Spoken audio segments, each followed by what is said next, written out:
L'histoire d'Isaac commence avec le rire. Son père, Abraham, et sa mère, Sarah, étaient très âgés et sans enfants.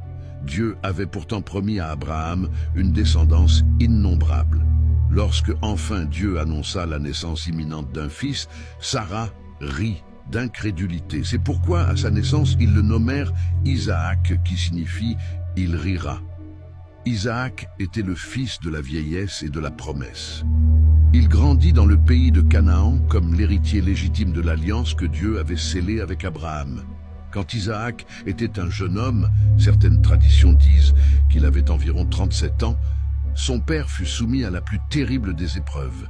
Dieu ordonna à Abraham « Prends ton fils, ton unique, celui que tu aimes, Isaac, va-t'en au pays de Moria, et là, offre-le en holocauste sur une montagne que je t'indiquerai. » Abraham obéit immédiatement. Pendant 3 jours, ils marchèrent ensemble. Isaac portant le bois du sacrifice, ignorant l'identité de la victime. Arrivé au sommet de la montagne, Isaac posa la question poignante. « Mon père, voici le feu et le bois, mais où est l'agneau pour l'holocauste ?»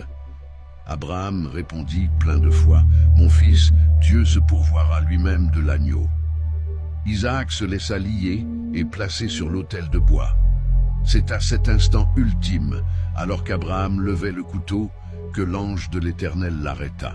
« N'avance pas ta main sur l'enfant et ne lui fais rien, car je sais maintenant que tu crains Dieu, puisque tu n'as pas refusé ton fils, ton unique. » Un bélier fut trouvé, pris dans un buisson, et sacrifié à la place d'Isaac.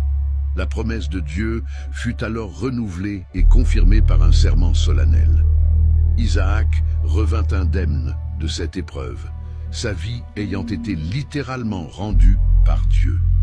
Après la mort de sa mère Sarah, Isaac trouva consolation dans l'amour de sa femme, Rebecca. Abraham avait envoyé son serviteur la chercher dans sa parenté en Mésopotamie. Il l'épousa à l'âge de 40 ans. Isaac était un homme plus discret que son père, menant une vie de berger et d'agriculteur dans la région. Bien qu'une famine l'ait poussé à se déplacer, il ne quitta jamais le pays de Canaan, restant fidèle à l'endroit que Dieu lui avait désigné. Dieu le bénit grandement. Il sema et récolta le centuple. Il creusa des puits qu'il dut souvent disputer avec les Philistins, et sa prospérité fut telle qu'il devint un homme très puissant.